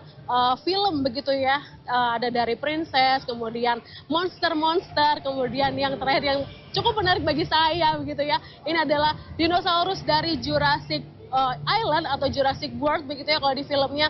Jadi memang dinosaurus bertemu langsung dengan dinosaurus begitu ya. Jadi ini yang menarik perhatian masyarakat, khususnya keluarga yang membawa anak kecil atau anak-anak begitu ya. Dan kalau dilihat memang tidak hanya wahana-wahana atau pertunjukan yang ramai begitu, Bram, di sini. Tadi juga terlihat di Snow Playground atau yang biasa ada studio salju begitu ya. Ini juga cukup ramai oleh masyarakat yang atau pengunjung yang datang ke Trans Studio Cibubur. Kalau tadi untuk pertunjukan Legenda Naga Api ini memang dikhususkan untuk spesial show di Imlek kali ini. Maka dari itu memang untuk pertunjukannya sendiri hanya diselenggarakan dari tanggal 25 Januari sampai tanggal 2 Februari 2025, Bram. Dan memang untuk promo begitu ya, kalau memang Anda mungkin yang setelah siaran atau mau main ke sini begitu, Bram, besok ini masih ada promo 150.000 untuk masuk Trans Studio Cibubur untuk tiket 3 orang. Jadi yang biasanya tiketnya 150, ini menjadi 150 bagi pengguna Alobank, kemudian kartu kredit Bank Mega dan juga kartu kredit Bank Mega Syariah. Memang, Bram, untuk saat ini kami melaporkan di sekitar pukul 6 begitu ya. Ini Trans Studio Cibubur sudah mau tutup begitu karena memang jam operasionalnya dari jam 11 siang sampai jam 6 sore. Jadi bagi Anda yang ingin datang ke sini bisa di besok di jam 11 siang atau sampai jam 6 sore. Kembali ke Anda, Bram, di studio. Baik, terima kasih atas laporan Anda, Nindya Yuwono, yang melaporkan langsung dari kawasan Cibubur, dan selamat kembali bertugas.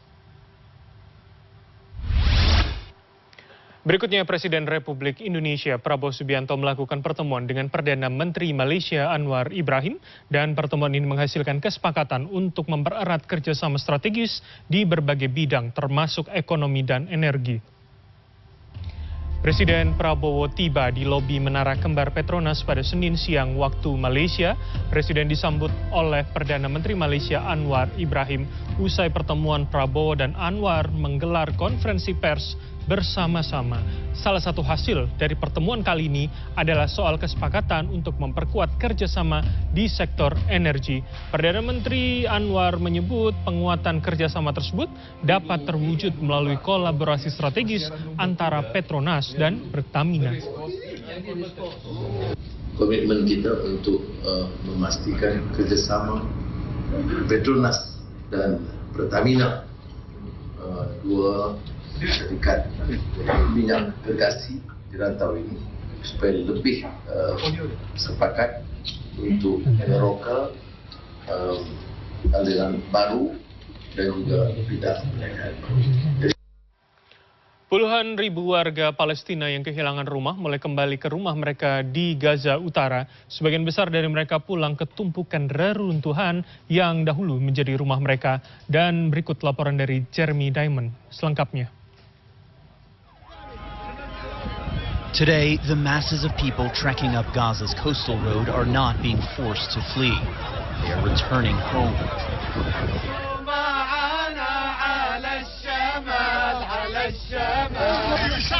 The Palestinian people are going back to their homes, this man shouts, announcing his joy to anyone who will listen.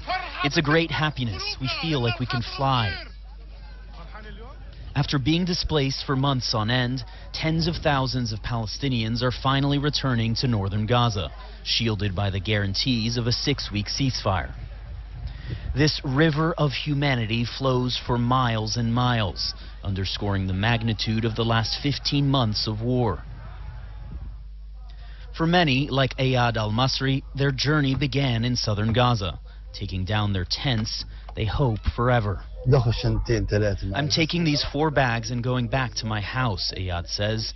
I don't know if it is still standing or not, but I'm going back to Beit Hanun. People quickly crowd around the few buses heading north, babies and belongings hoisted with urgency. Others carry what they can, taking their chances on foot. Trudging through this uneven coastal road, young and old alike are determined to push past fatigue and return home.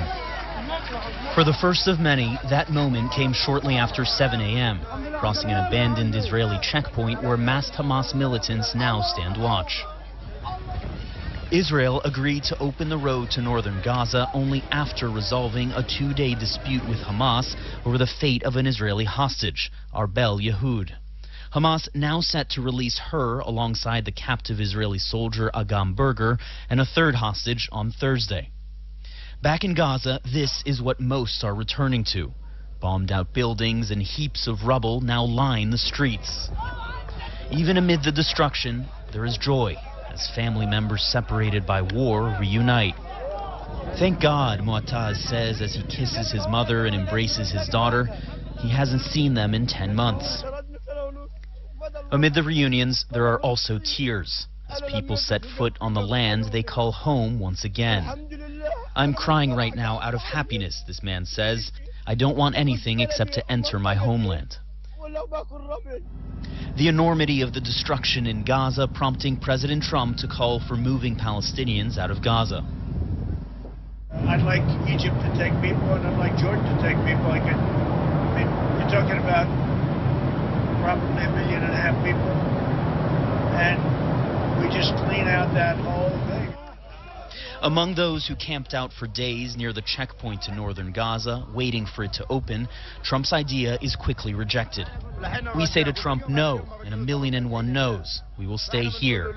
We will stay in Gaza, he says, even if it is a pile of rubble. Jeremy Diamond, CNN, Tel Aviv.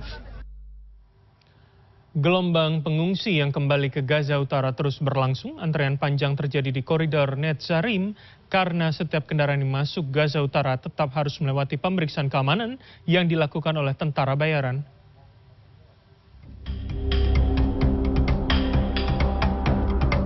Antrean kendaraan mengular ketika puluhan ribu pengungsi Palestina berusaha kembali ke Gaza Utara melalui koridor Netzarim. Antrean itu semakin panjang karena mereka harus melewati pos keamanan. Setiap kendaraan harus diperiksa sebelum masuk Gaza Utara. Pemeriksaan itu dilakukan oleh tenaga keamanan bayaran dari Mesir di bawah perusahaan keamanan Amerika Serikat. Keberadaan tenaga keamanan bayaran ini merupakan bagian dari kesepakatan gencatan senjata antara Israel dan Hamas. Tujuannya mencegah warga Palestina membawa senjata masuk ke Gaza Utara. Sementara pasukan Israel menarik diri dari wilayah tersebut. Di antara 650.000 warga Palestina yang kembali ke Gaza Utara, ada seorang perempuan bernama Hala Slim. Ia berjalan kaki bersama anak laki-lakinya yang masih kecil, sambil menggendong seekor kucing. Tentu bukan hal yang mudah hidup dalam pelarian, mengungsi dari satu tempat ke tempat lain dengan segala keterbatasan.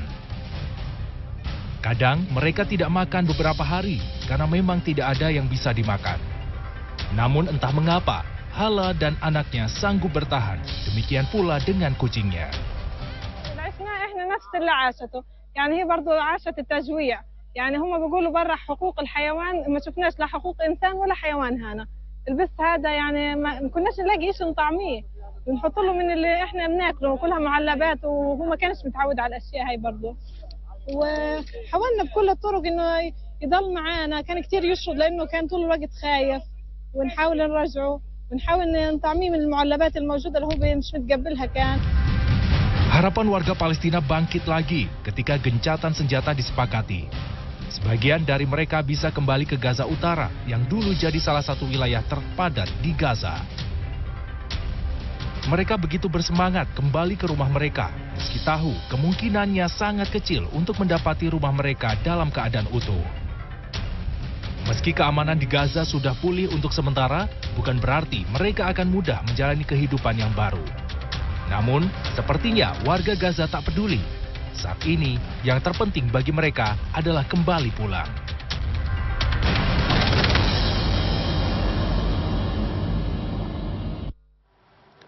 Kecelakaan pesawat Korea Selatan kembali terjadi. Kali ini maskapai Air Busan terbakar di Bandara Internasional Gimhae.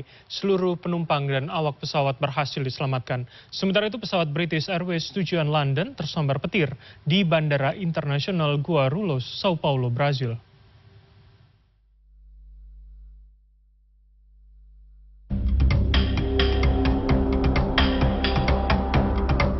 Antrean kendaraan mengular ketika puluhan ribu pengungsi Palestina. Pesawat Air Busan terbakar di Bandara Internasional Gimhae, Busan, Korea Selatan pada Selasa. Rekaman kamera pengawas yang dirilis oleh polisi menunjukkan asap mengepul di bandara. Sebanyak 169 penumpang dan 7 awak pesawat berhasil diselamatkan. Petugas juga melaporkan pesawat Airbus A321 tersebut dijadwalkan terbang ke Hong Kong, namun saat akan terbang sekitar pukul 10:15 malam waktu setempat, bagian belakang pesawat tiba-tiba terbakar. Petugas pemadam kebakaran mengatakan 1 orang terluka ringan selama proses evakuasi. Sementara api berhasil dipadamkan pada pukul 11:31 malam waktu setempat. Belum ada informasi resmi mengenai penyebab pasti kebakaran.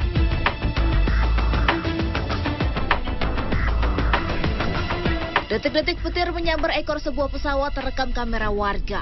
Saat kejadian, pesawat tengah terparkir di Bandara Internasional Guarulhos, Sao Paulo, Brasil pada Jumat lalu waktu setempat.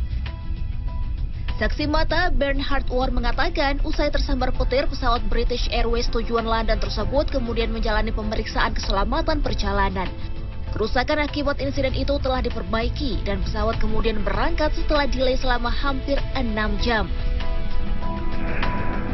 Reuters dapat memverifikasi dan mengonfirmasi lokasi insiden berdasarkan citra satelit dan metadata berkas asli. Guna memperkuat kerjasama di bidang politik dan ekonomi, Perdana Menteri Palestina melawat ke Damaskus untuk bertemu dengan pemimpin de facto Suriah. Sementara itu, ratusan jurnalis di Pakistan menggelar aksi unjuk rasa menentang rancangan undang-undang media sosial yang dinilai mengancam kebebasan pers. Dan selengkapnya kami rangkum dalam paket berikut ini.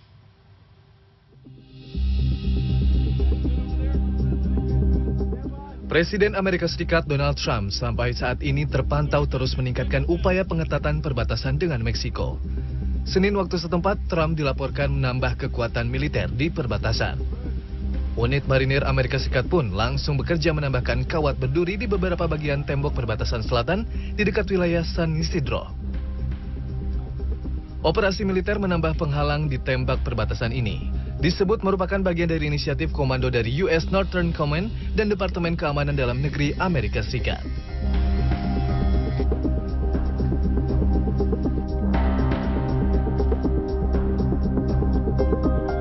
Sementara itu di Damaskus, Perdana Menteri Palestina Muhammad Mustafa bertemu dengan pemimpin de facto Suriah Ahmed al-Shara pada Selasa. Berdasarkan pernyataan resmi dari kantor Perdana Menteri, Mustafa menekankan dukungan Palestina terhadap Suriah, termasuk dukungan integritas teritori Suriah. Mustafa juga menambahkan kunjungannya ke Damaskus bertujuan untuk memperkuat kerjasama serta meningkatkan koordinasi politik dan ekonomi antara Palestina dan Suriah.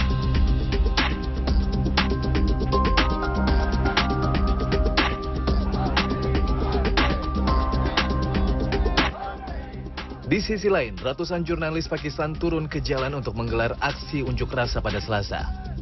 Mereka menentang rancangan undang-undang yang mengatur konten media sosial yang dinilai akan mengekang kebebasan pers serta mengendalikan lanskap digital. Ditambahkan, RUU itu akan membentuk otoritas regulasi terbaru yang memiliki badan investigasi dan pengadilan sendiri. Pihak yang terbukti menyebarkan informasi hoax akan menghadapi hukuman penjara hingga 3 tahun. Unjuk rasa ini tidak hanya digelar di Islamabad. Serikat Jurnalis Federal Pakistan juga memimpin aksi serupa di beberapa kota lainnya seperti Karachi dan Lahore. Pengunjuk rasa mendesak pemerintah menarik kembali rancangan undang-undang itu.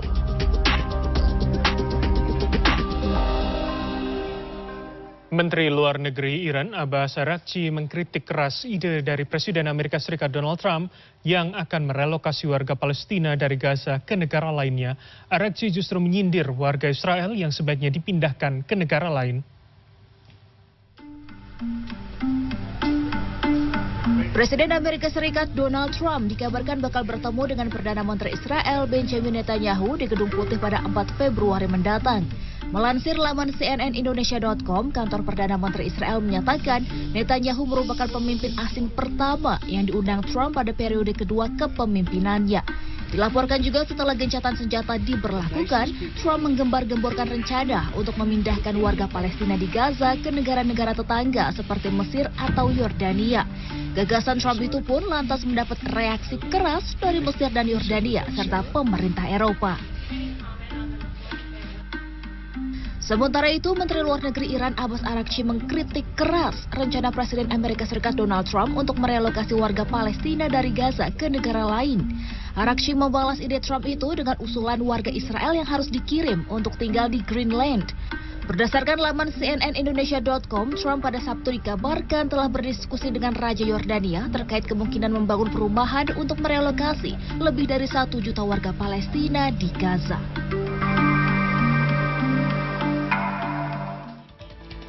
Dan informasi terkini lainnya masih akan kami hadirkan usai jeda berikut ini. Tetaplah bersama kami di CNN Indonesia Newsroom.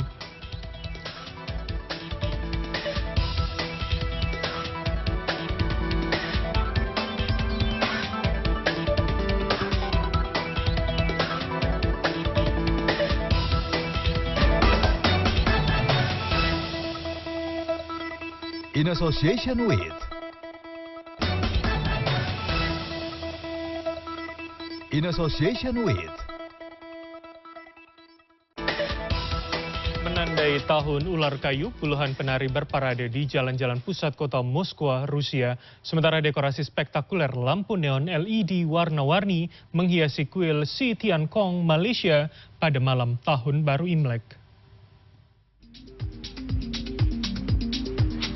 Menandai dimulainya tahun ular kayu, puluhan penari berparade di jalan-jalan pusat kota Moskwa, Rusia untuk menampilkan tarian singa dan barongsai pada malam tahun baru Imlek yang dirayakan pada Rabu ini, 29 Januari.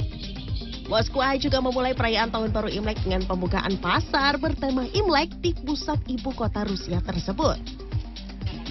Juru bicara Kementerian Luar Negeri Rusia Maria Zakharova turut menghadiri upacara pembukaan dan mengucapkan selamat tahun baru dalam bahasa Mandarin. Праздников, а китайским друзьям я скажу, 春节好. Pasar ini dihiasi dengan lentera merah tradisional Tiongkok, figur naga, dan berbagai simbol yang merayakan hubungan antara Rusia dan juga Tiongkok.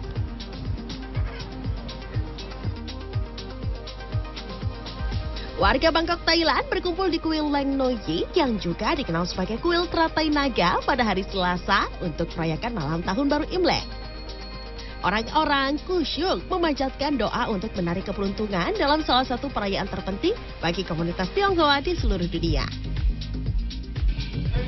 Di lokasi lain, yaitu di Provinsi Khon Kaen, Thailand, tarian naga yang meriah juga diadakan di Pasar Bang Lampu dengan para penari yang melambai-lambaikan boneka naga yang berliku-liku di atas tiang. Pertunjukan ini dipercaya dapat mengusir nasib buruk dan menarik keberuntungan untuk tahun yang akan datang.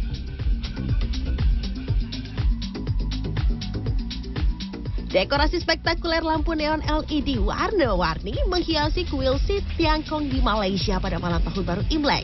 Banyak orang memadati kuil ini pada malam hari untuk melihat dari dekat tampilan indah dari lampu-lampu yang menghiasi bangunan historis tersebut.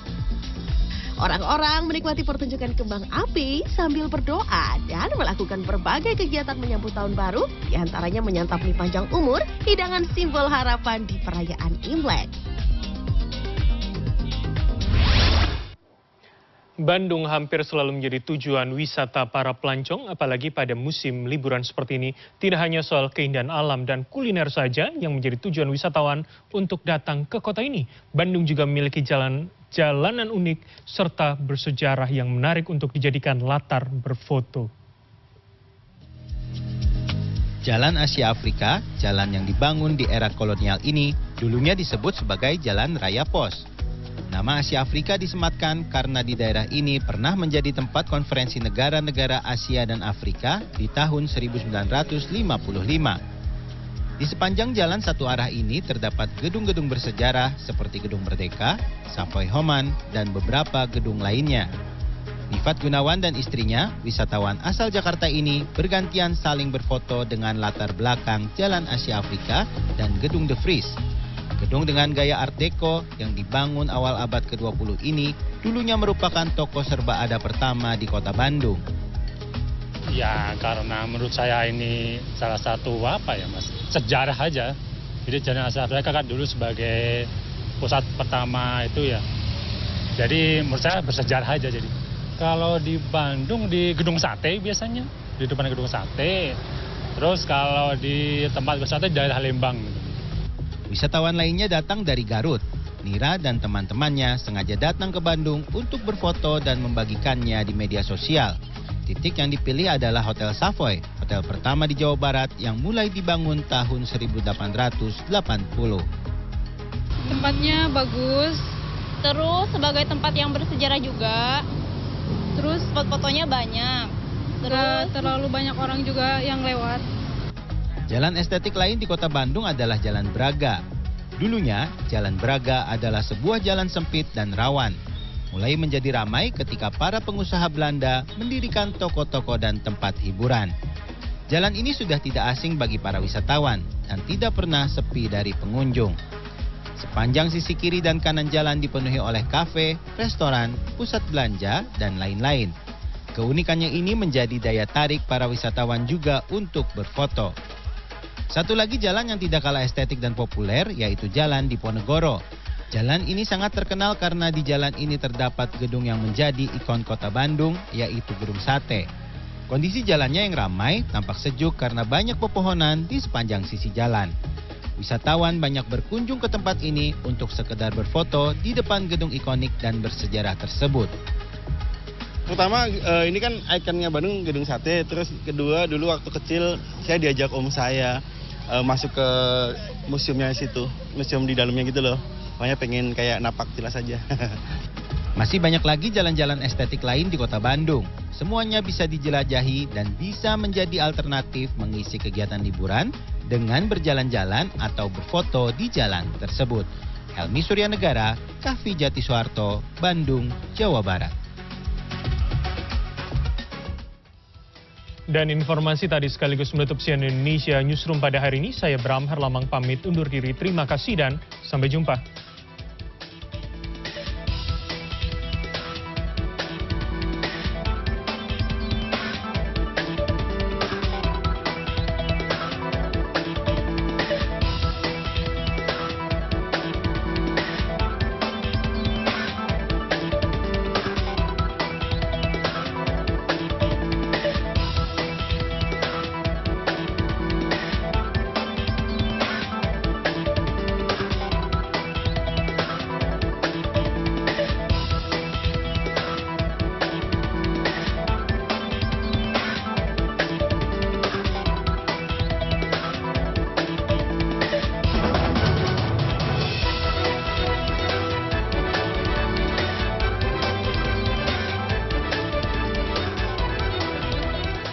Terima kasih Anda baru saja menyaksikan CNN Indonesia Newsroom.